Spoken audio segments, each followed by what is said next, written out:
Hello friends, আবার একটা mini vlog Holi mini vlog 3 নিয়ে চলে আসলাম তোমাদের কাছে। তো অহল্যাভূমি রিসোর্টটা তোমাদের আজ দেখাচ্ছে, এত সুন্দর সেজে উঠেছে। তো আরেকজন দাদা চলে এসেছিল ওদের সঙ্গে, ওরা বিবেক ভাই আমার হাবি হোলি খেলাতেই মত্ত। আর এখানে কিন্তু বিশাল বিশাল আয়োজন হয়েছে, যেটা আমি হয়তো সম্পূর্ণভাবে তোমাদের ভিডিও করে আর দেখাতে পারলাম না, কারণ সারা দিন রং খেলে আমার মাথা টাথা ভার হয়েছিল, ভালো লাগছিল না। আর এই যে ওই দাদা, এই দাদারও কিন্তু একটা ধাবা আছে, ঠিক আছে। তো যাই হোক, তো খুব এনজয় করলাম। আর এই দেখো, আমি খাবো না দাদা, ওকে ওকে দিন, ও খাবে বলছিল। আমি খাবো না, আমার খাওয়ার ইচ্ছে নেই।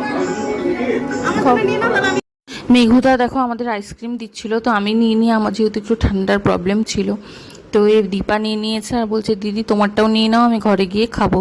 তো এদিকে তো আমাদের পুরো একদম দারুণ এনজয় হচ্ছে।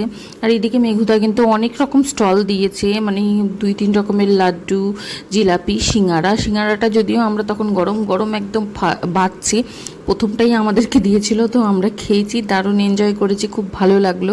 আর ফুচকার স্টলও দিয়েছে, তো ফুচকা তো আমার অল টাইম ফেভারিট, কিন্তু সেদিন খেতে ইচ্ছে করছিল না, মাথা টাথা ভার হয়েছিল, সারাদিন স্নান নেই কিছু না, হোলি মেখে বসে আছি, রং মেখে। আর এই যে এই দিদি বলো বোন বলো এত কিউট।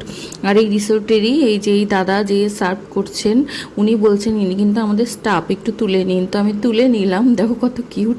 তো যাই হোক, রিসোর্টের হচ্ছে সব কিছু প্রোগ্রাম তোমাদের দেখাতে পারলাম না, তো থাকলে অবশ্যই দেখাতাম। মেঘুদা তো ছাড়বেই না, বলছে ডিনার করে যেতে হবে। আমরা বললাম না দাদা নেক্সট টাইম, বলে টাটা বাই বাই করে বেরিয়ে গেলাম। মেঘুদার কিছু স্পিচ তোমরা শুনে নাও। দীর্ঘদিন মানে আগামী বছর তো হবেই, আগামী আবার মানে কন্টিনিউ চলুক এই বসন্ত উৎসব, পরস্পরম নাম দিয়েছি আমরা, অহল্যাভূমি পরস্পরম। উদ্যোক্তা হিসেবে চাইবো সবাই সহযোগিতা করুক।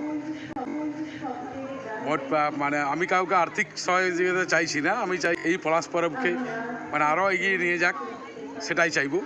অনেক গেস্ট কলকাতা থেকে যারা আসছে তারা এতে অনেক খুশি হচ্ছে। পুরুলিয়া পলাশ তো মানে গর্ব পুরুলিয়ার। তো এই মার্চে পলাশ উৎসব সেটা যেন বেঁচে থাকে, পলাশ যেন কেউ কেটে না দেয়, কারণ পলাশ দেখার জন্য বিভিন্ন জায়গা থেকে মানে ট্যুরিস্টরা আসে, এবং এই পলাশকে নিয়ে পলাশ উৎসব, সেটাই বলবো সবকে, আরও মানে সবাই আসুক এই পলাশ পরবকে মানে সাফল্য করে তুলুক। তো আজকের ব্লগটা তোমাদের কেমন লাগলো অবশ্যই কমেন্ট করে জানিও।